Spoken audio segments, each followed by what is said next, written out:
Good morning. Good morning. Happy Wednesday. Happy Wellness Wednesday. And more importantly, happy Mental Health Awareness Month.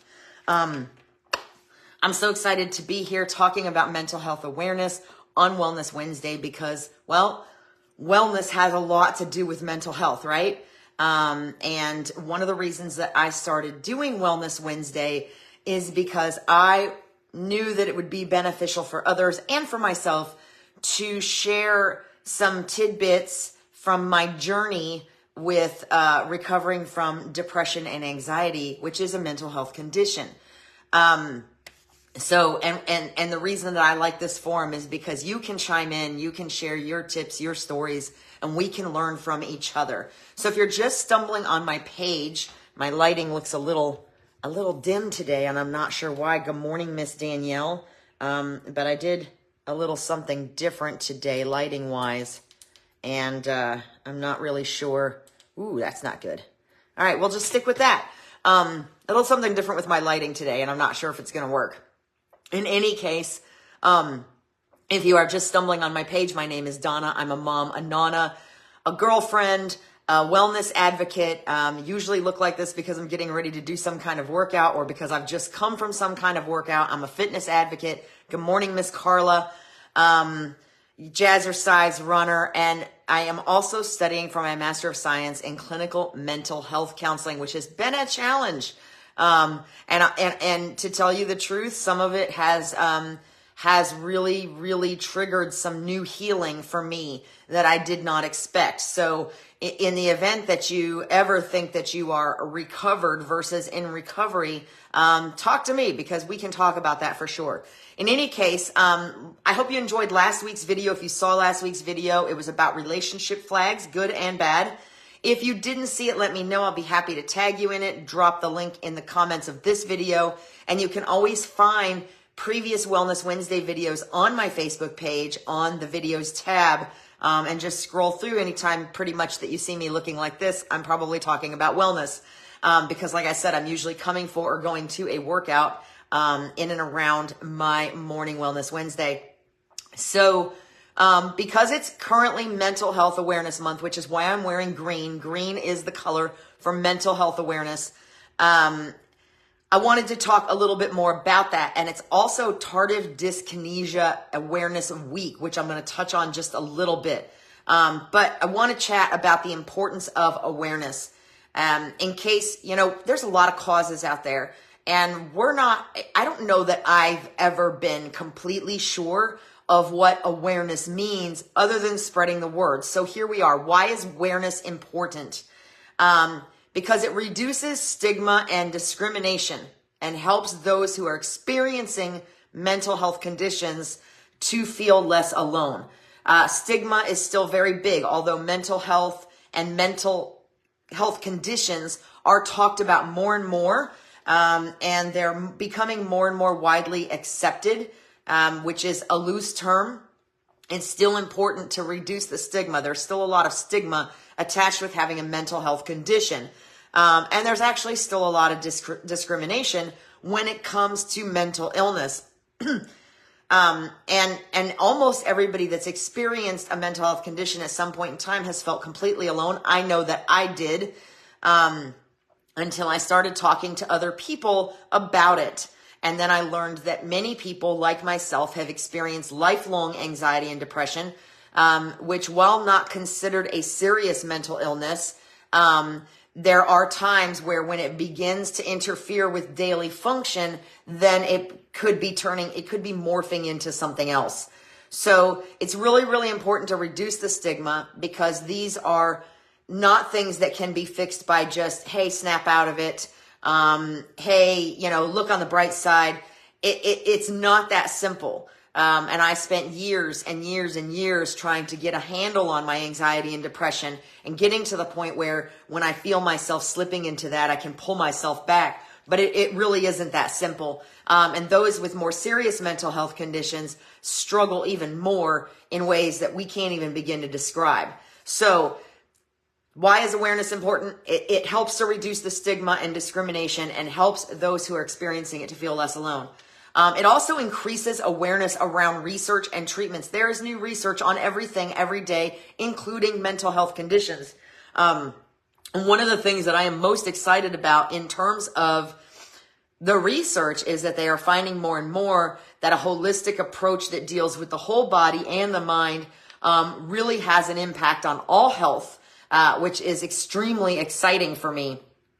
But it increases awareness around research and treatments. There's new treatments coming out all the time. Not all of them are medication. More and more we're seeing things like the things we talk about here on Wellness Wednesday, like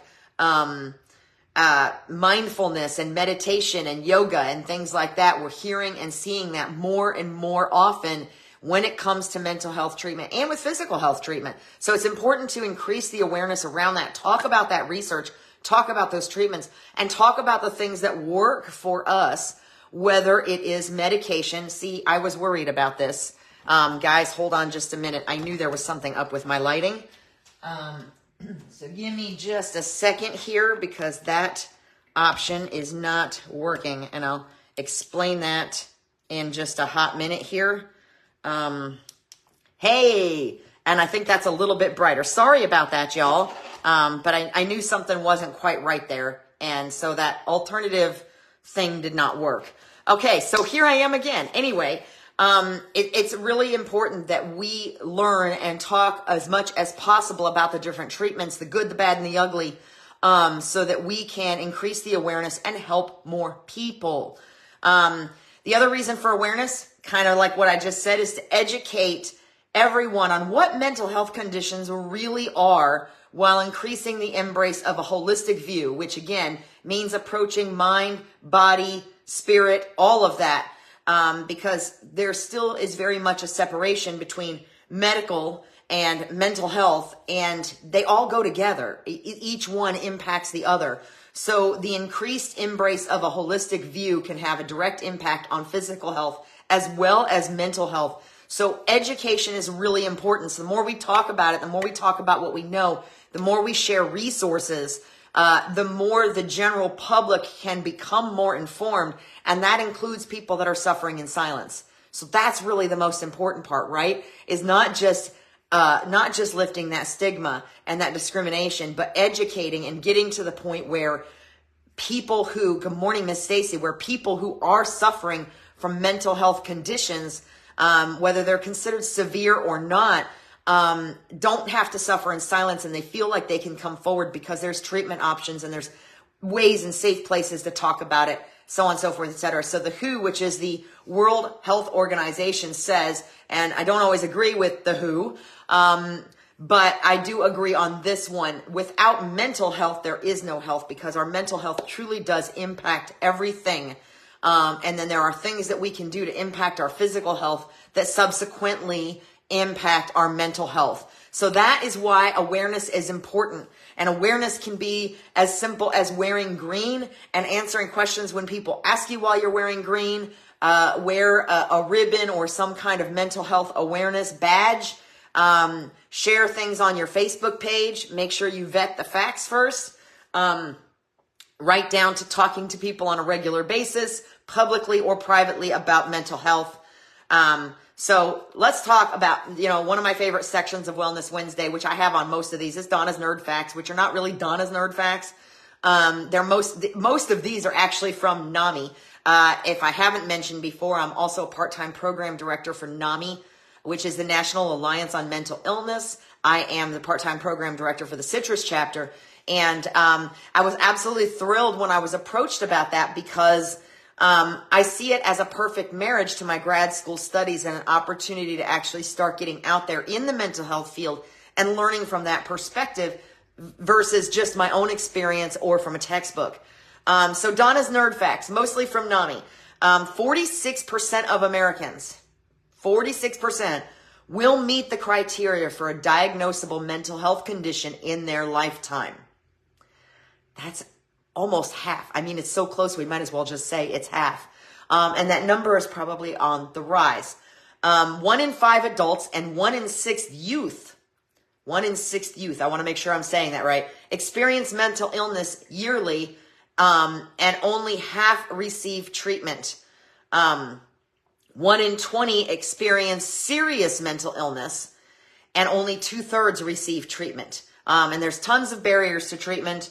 And that's another reason why Mental Health Awareness Month is so important, because we can talk about those things and hopefully reach a point where there's more advocacy and we can increase accessibility to treatment. And I could even go off on that rabbit hole a little bit, but I only know this much. So I'm not sure it's a good idea to take that time today. Maybe if I have a little bit of time left. Okay, so 1 in 20 experience serious mental illness and only 2/3 receive treatment. Which honestly, 2/3 surprised me because I expected that number to be less, but it's still not a great number. The average delay between onset and treatment is 11 years. That's average. That is not the norm for everybody. 50% of all mental illness begins by age 15. For me, I know that to be true. And 75% by age 24. However, severe mental illness can look like major depressive disorder, and that is something that can sometimes morph from more minor symptoms as life progresses. So don't just assume that because you're age 24 and you're not showing any mental health condition, any mental illness symptoms, means you're free and clear and you never have to worry about it. You still have to take care of yourself and be aware and keep your eyes open. Mental health conditions versus serious mental illness. You've heard me say mental health condition. You've heard me say serious mental illness. What is the difference? The difference is it becomes a serious mental illness when it starts to interfere in daily life and ability to function. So depression that you can function through the day, still go to work, it's still important. Don't misunderstand me. In fact, I have lived with lifelong functional depression and anxiety, which means it was so ingrained in me that I actually thought it was part of my personality. I didn't actually realize there was anything wrong with me or that I was suffering from anything. However, when it reaches a point where it interferes in your daily life and functionality to the point where you can't get through normal daily function, you can't get out of bed, things of that nature, then it may be morphing into something more serious. And that's definitely when you need to seek help if you haven't already. So just know that mental illness does not discriminate. Mental illness looks like me. I may not have ever had a serious mental illness, although I will say, and I think this is the first time I've admitted this publicly, when I was 14 years old, I did spend a brief amount of time in a crisis center. I will admit that was probably more of a cry for attention than anything. But at the time, it was very real to me. I really did not, I was not in a good place. And that was a direct result of, I haven't really talked about this. That was a direct result of anxiety and depression that I had already been experiencing for a very long time. In fact, the doctor that I was seeing that actually diagnosed me, we figured out that it may have gone back as far as when I was 3.5 to 4 years old. So sorry, okay. So I haven't really talked about that and it just kind of fell out there. But I was 14 years old. And so there were times, that I've talked about, very, very significant social anxiety, like struggling to even get out of the door to go to something, to the point where I was pacing in circles in front of my daughter and a close friend of hers in their entryway of their home, trying to figure out how I could get out of a social situation that was about to happen without anybody seeing me.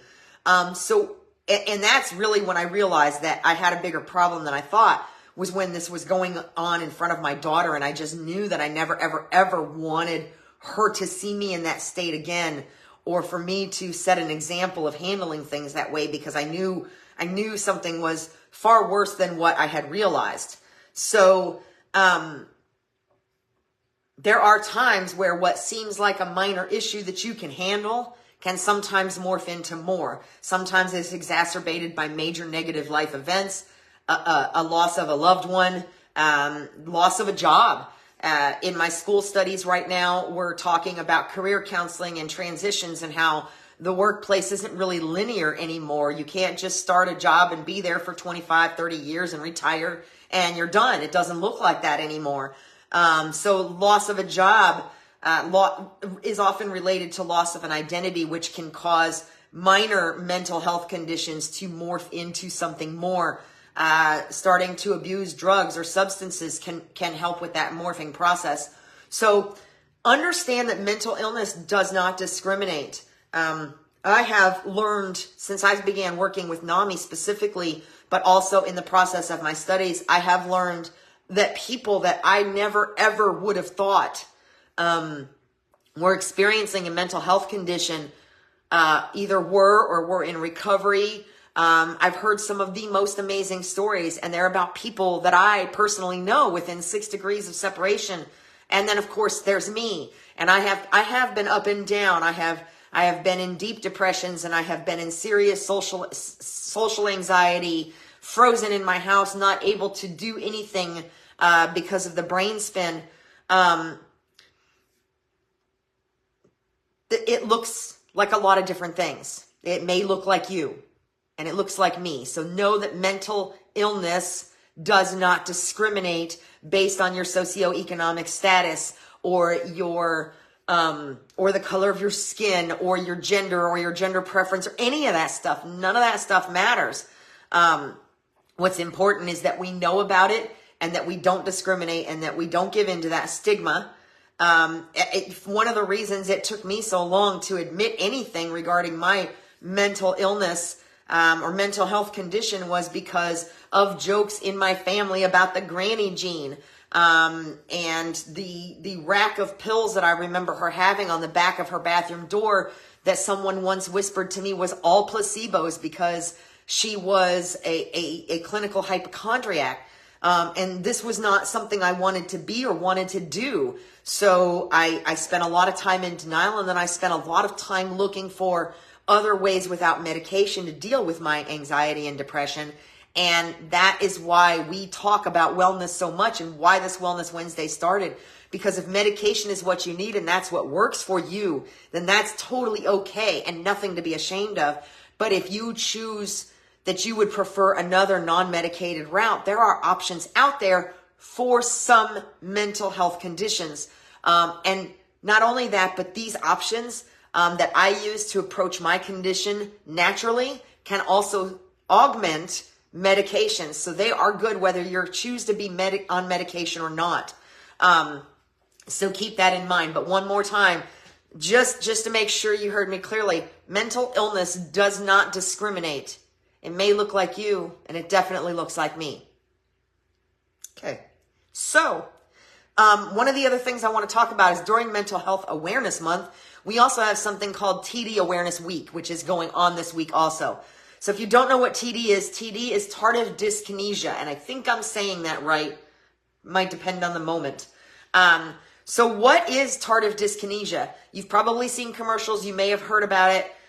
It is a movement disorder that causes a range of repetitive muscle movements in the face, neck, arms, and legs. And it is most often the result of prolonged use of certain medications, such as some that are used for mental health conditions, some medications that are used for nausea, and some that are used for Parkinson's. And I don't know enough about Parkinson's to speak, but I find that interesting because one of the earmarkers of Parkinson's is often these uncontrollable jerks and movements. So it almost makes me wonder if we dug in, if it's the chicken or the egg type scenario. But it is Tardive Dyskinesia Awareness Week. It is important part of mental health awareness and part of this stigma, discrimination, and TD awareness is understanding that if you encounter someone who is experiencing these kind of what appears to be muscle tics or repetitive muscle movements in the face, neck, arms, legs, looks like twitches, whatever, you don't know what's going on there. Some people might assume they have a drug problem, when the real problem might be that the drug they're on to fix their problem is causing these side effects. So it's important to be aware of what it is and what causes it. And I want to mention that NAMI Citrus, if you are local to me, NAMI Citrus is doing a tardive dyskinesia presentation next Tuesday on May the 14th. I'm going to drop the flyer in the comments when I'm done. If you want to know more about tardive dyskinesia, because you might have experienced it, or you might know somebody else who's experiencing, or just because you're like me and you want to know about stuff you don't know about, right? Or because it's Mental Health Awareness Week or month, and it's Tardive Dyskinesia Awareness Week, and you just want to know more about this thing so that you can help practice awareness and spread the word. It's going to be at the local YMCA on Tuesday, May 14th at 7 o'clock. We are going to have a guest speaker, which is William Coate, who is the Senior Director of the National Organization for Tardive Dyskinesia. And it's going to be presented with support from NAMI National and Neurocrene Biosciences. And they're going to be offering free tardive dyskinesia screenings at this presentation. So if you feel like you need to be screened, or you have a loved one that you think might be experiencing tardive dyskinesia, then this event on Tuesday, May 14th is definitely worth checking out. It's going to be, again, room B at the Citrus County YMCA if you are local or within reasonable driving distance. And with that said, let's talk about some resources that can help you become aware, raise awareness, and share with other people. So the tardive dyskinesia thing, again, I'm not going to dig into because I don't know enough about it to really speak to it. So some minor facts. And then, like I said, if you're local, I'm going to encourage you to check out this free presentation and this free screening. But let's talk about resources because, like I said, to become aware and to raise awareness, we have to learn, right? We have to learn about things like tardive dyskinesia. And there's lots of resources that you can take advantage out there for free. NAMI. NAMI, there's a whole NAMI National, there's a whole NAMI State, and of course there's a local affiliate for NAMI Citrus. If you are watching me and you are not in Citrus County, you can go to your NAMI National website and put in your zip code, and you can find a NAMI local affiliate that is near you. NAMI is a fantastic resource for support groups if you are suffering from a mental health condition, or if you're caring for a family member who does experience a mental health condition. We have groups, we have classes. Today is the last day, good morning, Miss Ann, that I am teaching NAMI Citrus's very first peer-to-peer class, which is an 8-week class that's totally free, that is designed for people who want to learn additional coping skills on how to live with their mental health condition and how to help their recovery, and just how to make the whole experience better for them. Tips on how to handle relationships. Some of those tips I've shared here on Wellness Wednesdays. So NAMI has support groups. NAMI has classes. Quarterly this year, NAMI Citrus has mental health first aid classes scheduled. And those are really important, y'all. I haven't actually made it to one because my schedule's been stupid. But I have a friend who did attend one recently. We had one at the end of April.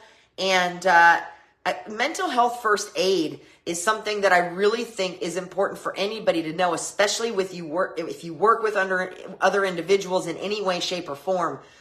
Because mental health first aid is going to teach you the basics about what to look for and how to start that helping process. And I look forward to being in the next one, which I don't have the date for right now. But if you follow the NAMI Citrus page, you'll find out as soon as we do. And then, of course, community presentations that are held quarterly. NAMI is frequently the guest speaker at several different events, like this Tardive Dyskinesia community presentation that's going on. So if you follow the NAMI Citrus Facebook page, check the NAMICitrus.org website on a regular basis. That gets updated at least once a month with new local resources, events, etc. So NAMI is really strong for resources. If you really want to start digging into different mental health conditions and information, NAMI is also an excellent resource. And I recommend that you use caution in where you dig in, because it's important to make sure you're getting accurate information. One of the reasons that I mentioned getting education as part of awareness education on what mental health conditions really are is because probably one of the most frequent things that I hear that drives me nuts is when I hear somebody say, she's so moody, I'm sure she's bipolar. When there is so much more to it than that. There's so much more to bipolar illness than just a little bit of moodiness. We can all have a little bit of moodiness, right? That does not, a little bit of moodiness, or even somebody with some pretty extreme mood swings, does not necessarily mean they are bipolar. So it's important for us to have education on what these mental health conditions are, so we understand what really is a marker and what really isn't. I often hear OCD used for people that are just extra neat and a little extra neurotic. And OCD is a very real illness, but there is also a disorder known as obsessive compulsive disorder. And it is, while it is similar, it is nowhere near the same. So it's important that we educate ourselves on mental health conditions. NAMI.org, which is the national website, which you can link to from the NAMIcitrus.org. NAMI Citrus also has some different things listed. Is an excellent resource to learn about these things. NAMI also offers several free classes that if NAMI Citrus is not offering them, another local NAMI affiliate may be offering a Zoom version, or NAMI National may be offering a Zoom version. If it's a class that you are eligible for, then you can take those for free. There's a lot of different ones out there. It's just an excellent resource and definitely worth checking out. I will drop some links in the comments when I'm done. Again, we talked about TD, but you can also go to the National Organization for Tardive Dyskinesia. Good morning, Miss Phyllis. And learn more about tardive dyskinesia, who is at risk. You can follow the NAMI Citrus page because we are blowing it up about tardive dyskinesia this week because it's TD. I'm just going to go with TD. Y'all know what I'm talking about.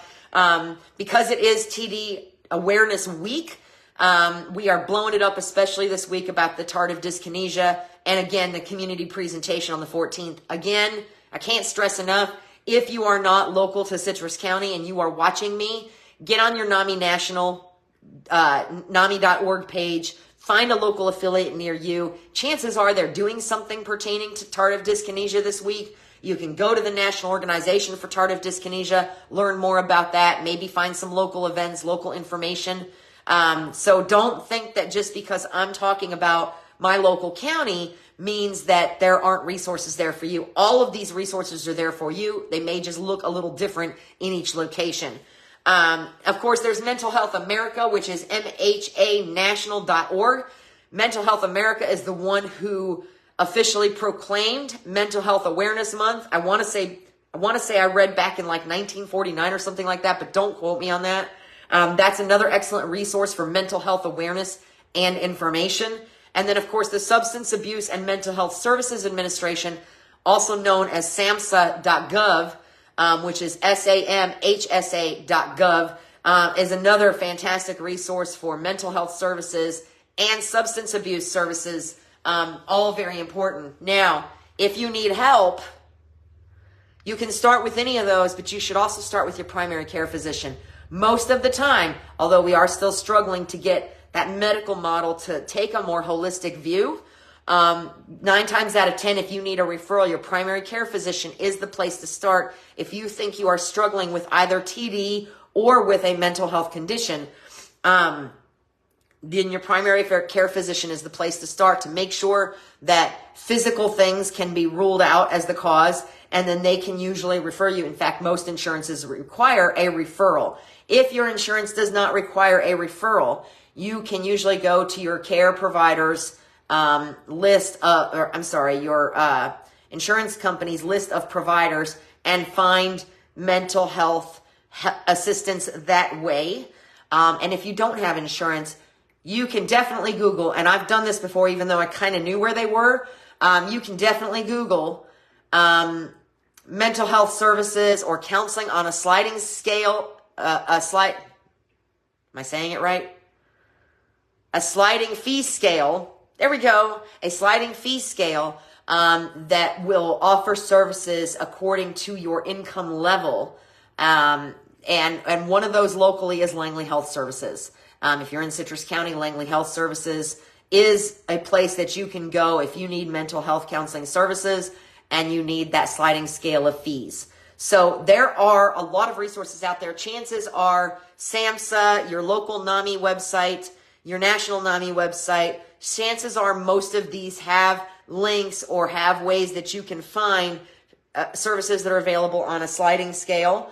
Also, if you attend a church, a lot of times you can seek counseling with your pastor at no charge if you're a member of the church. In fact, my very first counselor as an adult.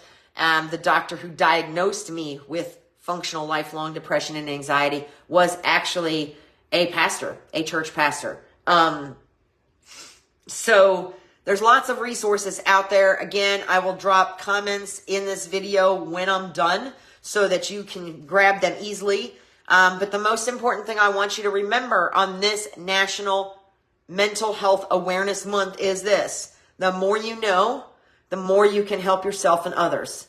I don't know if you remember, I'm really dating myself here, those commercials, those after school specials and commercials where they would have important messages and then it would end with the more you know with the little star that ran in a circle.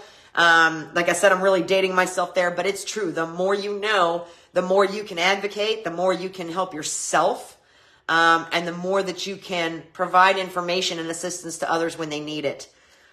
Which is why classes like Mental Health First Aid, this Tardive Dyskinesia presentation, it's why things like this are so important, especially when all they take up is a little bit of your time and don't cost anything. Take advantage of all the free information you can get your hands on, right? Secondly, again, and I can't iterate this enough, awareness equals prevention, treatment, and recovery. Not all of it can be prevented. Not all of it can be recovered from. But the more aware we are, the more we research, the more we talk, and the more we increase awareness around research and treatments, the better chances we have of being able to share with others methods of preventing, methods of treating, and methods of entering a state of recovery that can make you feel just much better about your life in general, even if you are still living with a mental health condition. And most importantly, if you need help, get it. And if you're in recovery or you're recovered, offer help. Tell your story. There's plenty of opportunities, especially within NAMI, to tell your story. I started Wellness Wednesday because I realized that my story could probably help someone else. So when you're ready, or if you're thinking about it but you don't feel quite ready yet, that's probably the time to start. Tell your story. Take an opportunity. Tell it in a Facebook post. Contact NAMI. Find out how you can be involved in one of our peer resource classes, like In Our Own Voices or peer-to-peer, like the class that I'm teaching, where your story can help others to head towards recovery. So again, I can't emphasize this enough. If you need help, get it. And if you're not sure where to start, check out the links I'm going to drop in the comments. Message me, contact your local NAMI affiliate, contact NAMI National. They also have a helpline. If you need help, get it. If you're in recovery, then offer the help. Be the one to offer the help. Offer resources. Ask the questions. Tell your story. Learn more so that you can help someone else take that step when they need to and when they're ready to. Thank you, Miss Carla. I'm so glad you feel that this was helpful. And if you feel that this was helpful, please share, especially on this Mental Health Awareness Month. It's really important. It's important all the time to get the information out there. But the reason that they do these awareness days and awareness weeks and awareness months is so that there can be an extra focus provided on that topic. And I'm so glad that I did this, because now I have a better understanding of the purpose behind awareness, which you would have thought that I would have known. But sometimes I just need a little extra information or a little push, right? So I hope you found this helpful. If you did, please share. Not sure yet what I'm talking about next week, but I'll let you know as soon as I do. And again, if you need any of those links, watch the comments. I'm going to drop the major links that I talked about, including the link for the event on Tardive Dyskinesia that's happening next week at the local YMCA. And again, do not hesitate to reach out if you have questions about something I talked about, or if you have a topic that you'd like to see me cover. We stay away from politics. We try to stay away from negativity. But I love to learn, and I'll do my very best to see if I can work it into a future Wellness Wednesday. With that said, I hope you have a fabulous Wednesday. Wear your green for mental health awareness. And most importantly, be well. I'll see you next week. Bye.